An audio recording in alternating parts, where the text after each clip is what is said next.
In this video, I want to talk about pricing. Specifically, if you're watching this video, you probably offer some form of service and you're interested in maybe transitioning into and or adding on products. In our world, I run a company called Alt Agency. We help agency owners and service providers package up their knowledge, their experience, their skills into things that are able to be delivered with more leverage, like coaching, training, workshops, courses, memberships, and or a hybrid combination of those. And so what I wanted to do is, if you're thinking about making this transition, I wanted to share kind of 4 philosophies or principles that you should be considering and or at least be aware of as you're thinking about how this might play into and or impact the existing price of your done for you and or custom services.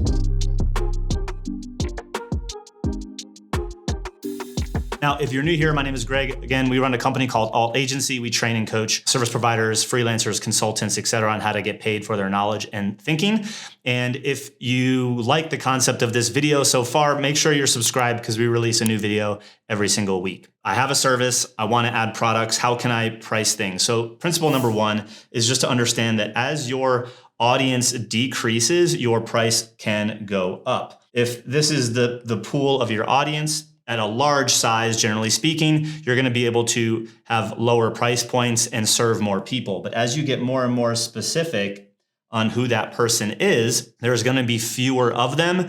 And the solution is probably going to be more specialized and catered to this person that warrants you being able to charge more. Classic example is, you have ibuprofen or Motrin for a headache as one price, but then you have ibuprofen migraine or Motrin for migraines is, if you go into the store, it's typically 30% more expensive. Now, if you look at the ingredients, and I don't know if this has changed from when this study was done, but apparently they're the same. Whether that's true or not, fundamentally, you will see that Motrin migraine versus regular Motrin or Motrin extra strength, they'll actually have different prices because the person who comes in saying, I have a migraine, they will likely go to the specialized solution of, oh my God, this thing solves my problem for migraines. And because of that specialization, they're able to charge more. Just like if you go to a general doctor versus you need to have heart surgery, you're not going to go to the family doctor for the heart surgery. You're going to go to a heart surgeon, and that's going to cost you a lot more money because there's fewer of them. It's specialized experience, et cetera, et cetera, et cetera. So as you specialize on a specific audience, you'll be able to charge more for what it is you're doing. And this goes for your service. This also goes for products. You can have a product,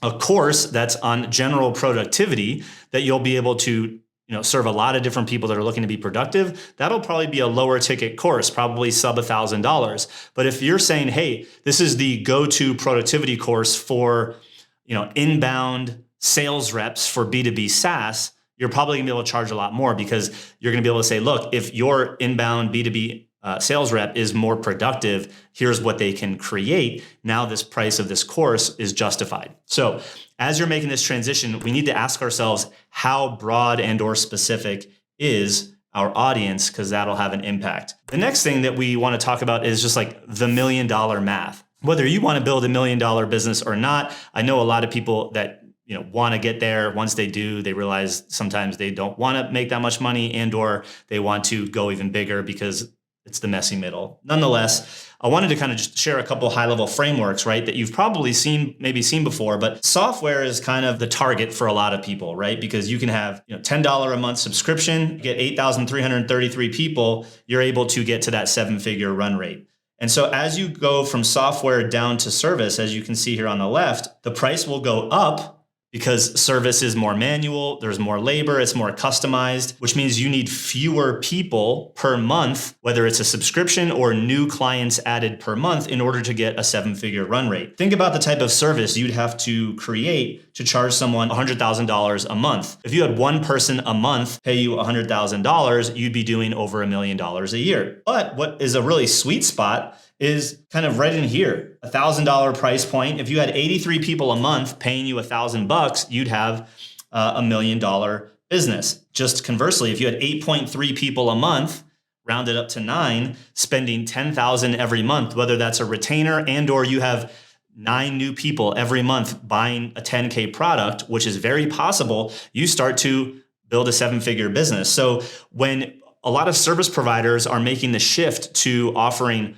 products and services, as we're going to talk about here in a minute, starting in this 10,000 price point is actually a real sweet spot, because you really only need 100 clients a year to really be able to hit that, which is very doable, especially or even if you have a very specialized market. So you start to see the opportunity here as we're evolving our services into products. Now, this is where the real rubber meets the road, in my opinion, is if you look at this kind of price to leverage pyramid at the top, right? This is service, then we have productized services, and then a product. Now, the ratio here on the right side, services are typically high touch, but products are low touch. And so a product is going to have more leverage, low labor, whereas a service is going to be high touch, less leverage, and usually more labor.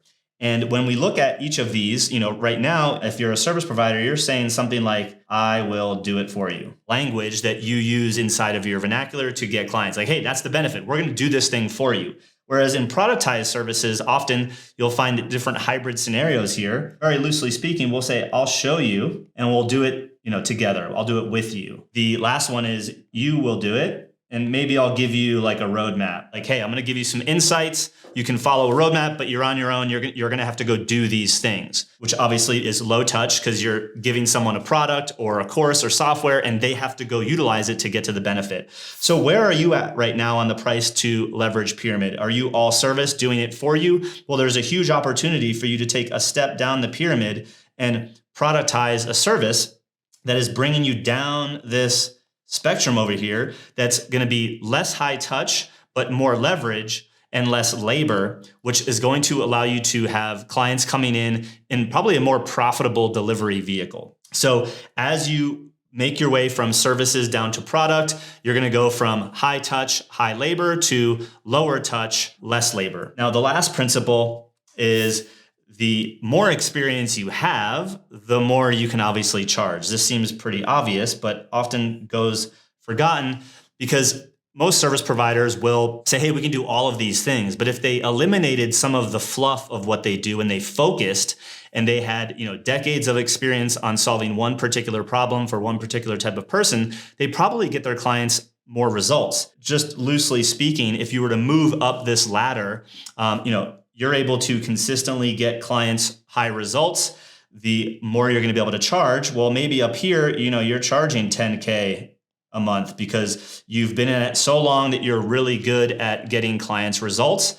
But if you're not specialized or you do a lot of things, you might not be able to consistently get clients results, thus maybe only being able to, sell a $200 course. If you're getting good at one thing, the likelihood is you're going to have more client results under your belt. The more you specialize and more experience you have solving that particular problem, the more in demand you'll be because you serve 100 clients getting one outcome and you have a track record now. You're going to be looked at as the expert versus, you serve a lot of different people with whatever problem they have. It's going to be harder to say, look, we can confidently help you. And that confidence and conviction that you have to your prospects about your ability to solve their problem is going to come with the level of experience that you have. So in our world at Alt Agency, this is why we believe going from general service provider to honing in, specializing your knowledge and your service into a productized service, get enough reps in that regard so that you can add something even more leveraged like a course or a hybrid course with coaching,